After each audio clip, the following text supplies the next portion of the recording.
Democrats, and that's very funny that you mentioned the Democrats, because I agree with you. The Democrats have been fooling black people for like the last 50 years. You know what they do, Loke? They come to where you from. They come to Oakland. They come to Compton. They come to Watts. They come to South Central. They make all these empty promises. Say, hey, you do this, you vote for me, and I'm gonna make sure this happens. And then at the same time, nothing happens, and then they come back when it's re-election time, and they make the same empty promises. You know, I fell for this with Bill Clinton, and I said to myself, I wasn't gonna fall for this ever again. And the funny part about it is, a lot of people don't know in California, like the reason why California is a non-open carry state is because of the Democrats. The Manford Act. Look that up, Loke. He was a Democrat. Now keep in mind, we all know what happened with the Black Panthers. The Black Panthers was labeled terrorists, even though they wasn't terrorists. But it was okay, Loke, for white people to point guns at me and you, point guns at our grandmothers, point guns at our grandfathers, our uncles, our cousins. But then when we exercised our Second Amendment rights and said, okay, well now we got a gun, so you point a gun at me, I'm gonna point it back. So now all of a sudden, oh well, we gotta pass laws. We gotta pass laws to where, oh no, you can't carry no gun no more out in the open. So what I don't understand is, everybody else, Loke, where we at, they didn't ban certain type of guns from California.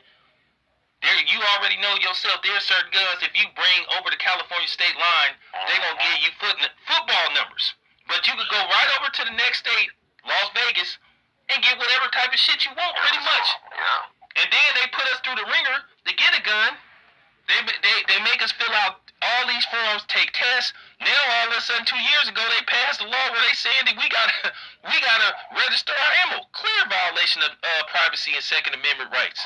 And these laws, look it up. The Manford Act was passed by Democrats.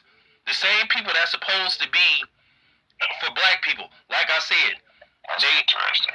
Yeah, look it up. It's okay for like I said.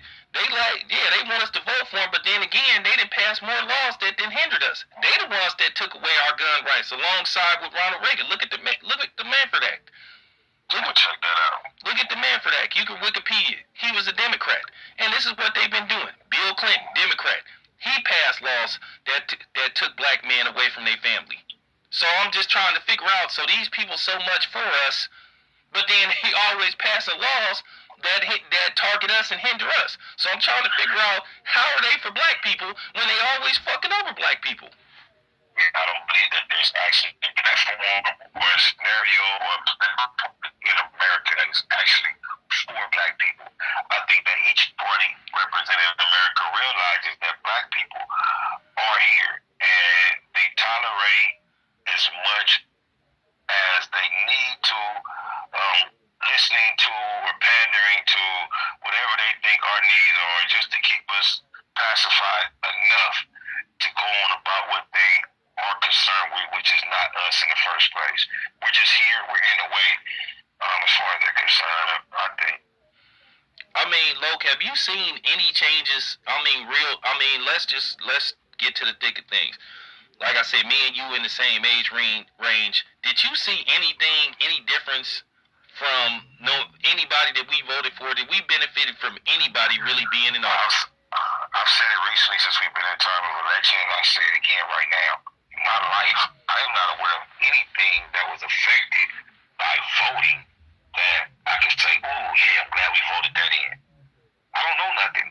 No, nothing. I never can point to any time of my life where I can say, hey, voting helped me or helped us or helped them even. Voting is always something I hear about as if it's such an important activity.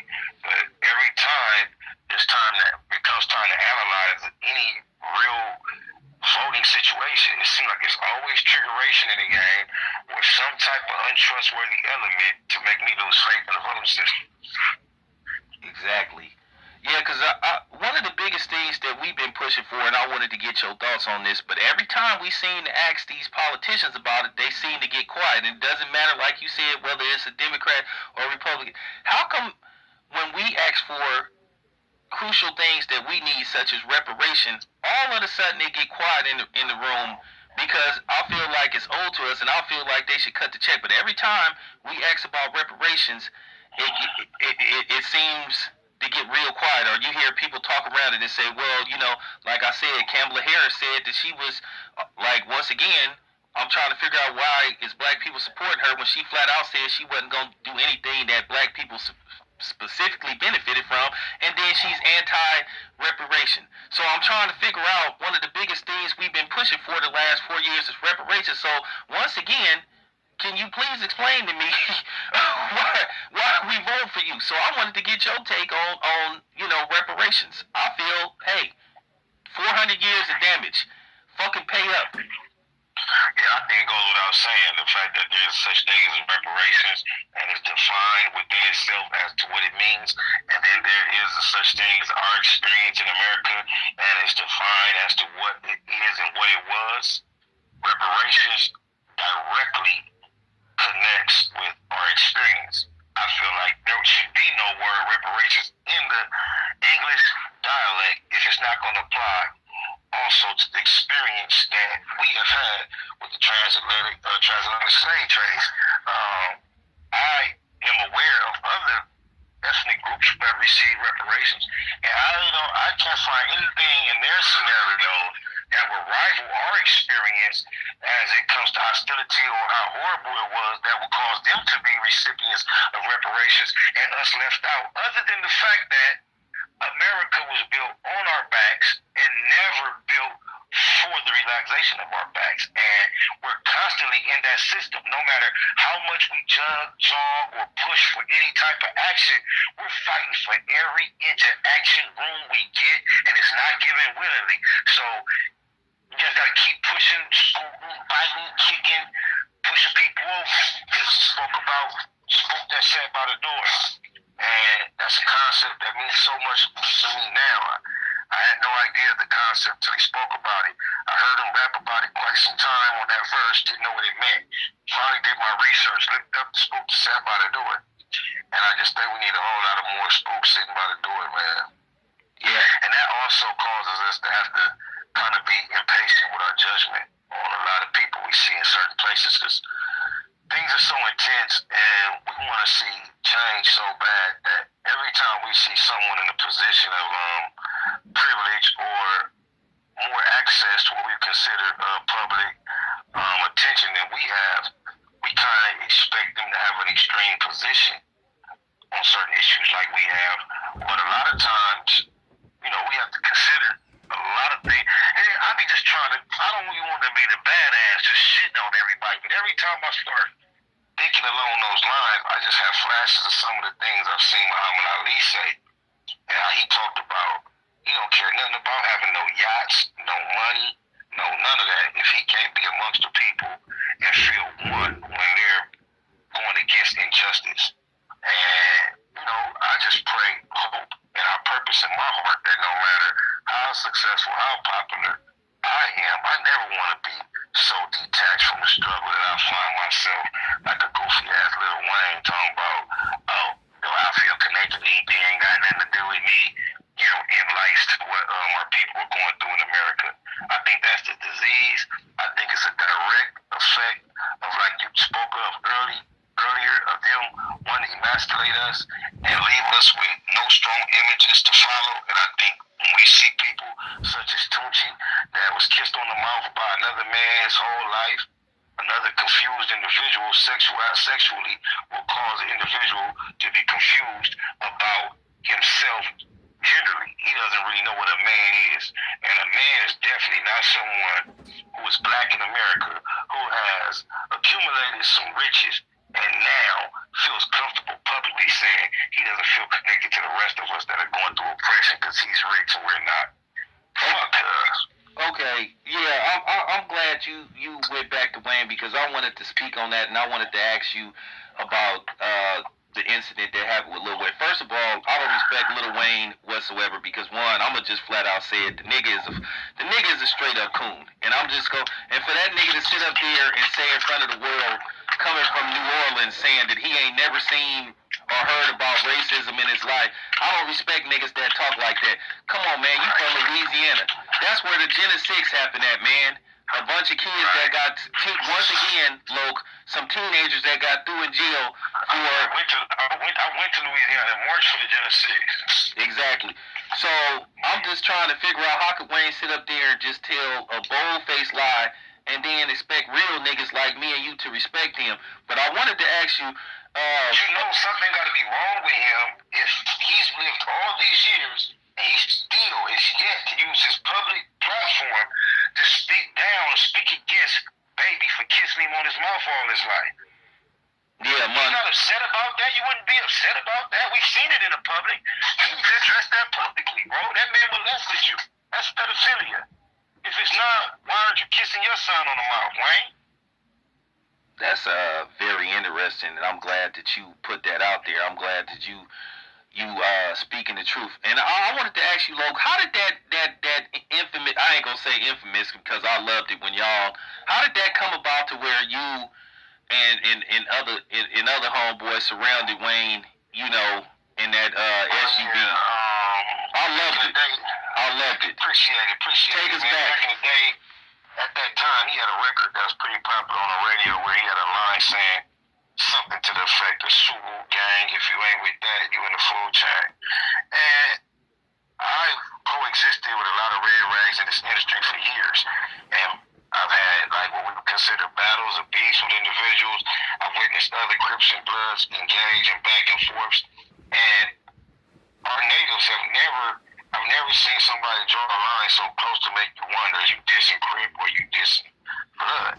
But from my understanding of the food chain, usually when it's referred to, it's an aquatic system. And in that food chain, there's a creature that is often referred to diss Crips. So when he said, Suwu gang, if you ain't with that, you in the food chain, me knowing he had recently finished some college courses, knowing that he thought he was like a slick MC, and knowing that he really didn't understand the climate of our culture with this gangbanging, I was suspicious that he might have been sneak dissing. So, to make a long story short, he by chance came very close to my business location at the time, and I happened to be aware that he was going to arrive some hours before he actually arrived. And in the interim of him getting there, quite a few of my constituents gathered, awaiting an opportunity to question him about, you know, the food chain. And unfortunately, we didn't quite get a chance to actually see him. We rather ran into Baby and Slim.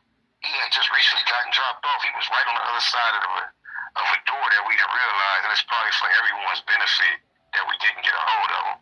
But we just wanted to ask him, like, you know, was he really meaning what it sounded like he meant, or was I mistaken? And he never got a chance to answer that. But you know, this food chain crypto, oh my mama. Okay, yeah, cause I kind of like was wondering what it went on with that, because I can tell you, you know, I'm from California, you know, I'm from Oakland. I mean, it's not unusual. Crips come through, Bloods come through, so it's not, it's not unusual. So we understand the culture, and it's all love, you know, because I didn't, you know, I'm gonna speak on the incident that happened with me, like at the Baldwin Hills Mall. But Lil Wayne, there's a video that Baron Davis put out, you know, the basketball player. And they took it off YouTube, and Lil Wayne was sitting up there, flat out said, well, you know, I don't know nothing about the Bloods and the Crips. So then I see the stunting with my daddy video, and he got his rag in the wrong pocket, because everybody know, for blue team left, you know, for the red team right. So he got his rag in the wrong pocket. I say, like, what is this nigga doing? So, first of all, I remember when he first came out, they was talking about New Orleans, NOLA projects and all that type of shit. So then all of a sudden he come out and he hollering about he a Blood. And I'm like, okay, well, what blood set you from? And I wanted to ask you that, what's your take on these guys, these industry Bloods and these industry Crips? Because I wanted to get your take.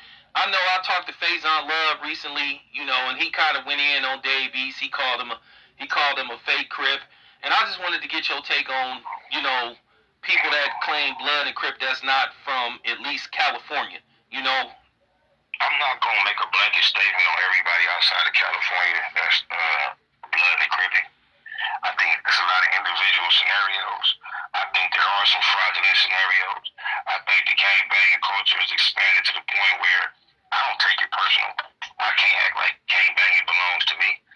There are a lot of out of town gangbangers that are connected with real official LA people.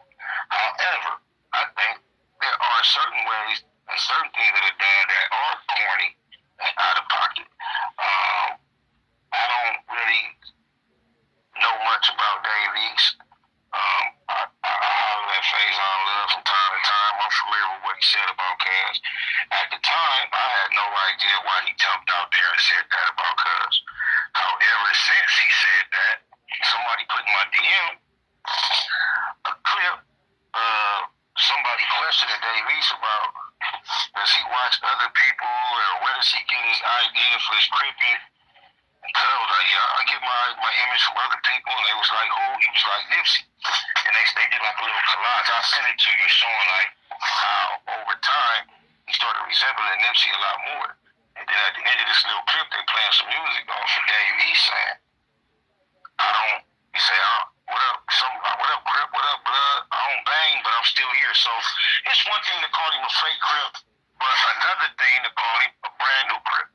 Now, I don't know where you want to draw the line of fake or real. You know what I'm saying? They could turn Crip today and die tomorrow. Did that make him a fake Crip? I don't know. But to be post-collegiate, famous, associated with riches, for years I've been in the public speaking about that was the one mistake Tupac made. And, from getting rich and famous and then turning around and associating with gang activity is just backwards movement. So if in fact Dave East became famous and then started gangbanging, whether it's fake or not, that's backwards. Dig a line. Yeah. Okay. I had to ask you about this because I know you could give me a real opinion. So I don't want to say the dude's name, but because I don't want to give him any free publicity. But you know who I'm talking about, the Rainbow Bright kid. You know that was starting all these fake beefs, and I know he came to LA and he came to the spot where Nipsey passed at. And Loc, I used to go to that spot all the time. I know that area. I know the whole area, the whole layout of that area, because I know where Crenshaw and Slauson is. So I used to go there. I used to shop at that store. So I knew where he was standing at, and I know he tried to make it look like he came solo, but I know he was traveling around with those off-duty cops and security. And at the end of the day, he's still playing these games with some of you guys. So I just wanted to get your take on this whole persona of this dude. I just want to ask you, do you think he possibly was a plan from the gate? Because this dude do have a conviction for, doing some inappropriate shit with little girls. But somehow this dude was allowed to walk freely among, basically everybody, traveling with these fake beefs and everything.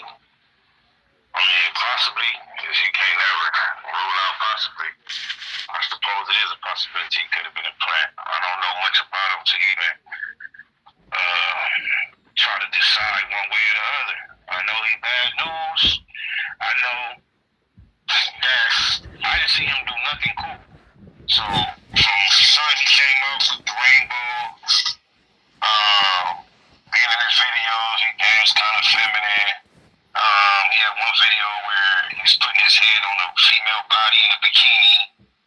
I don't see nothing he did that will make anyone think he was cool in the first place.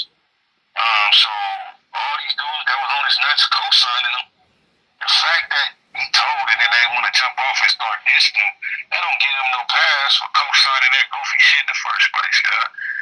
Niggas know they shouldn't have been standing next to that corny weirdo, cuz ain't even one of us. It just go to show you in this industry, they just will stand next to anything that got some energy, bro. They don't give a fuck. You see Nas co-signed the Lil Nas X nigga. So, criteria is be accepted industry-wise, and then everything else is secondary.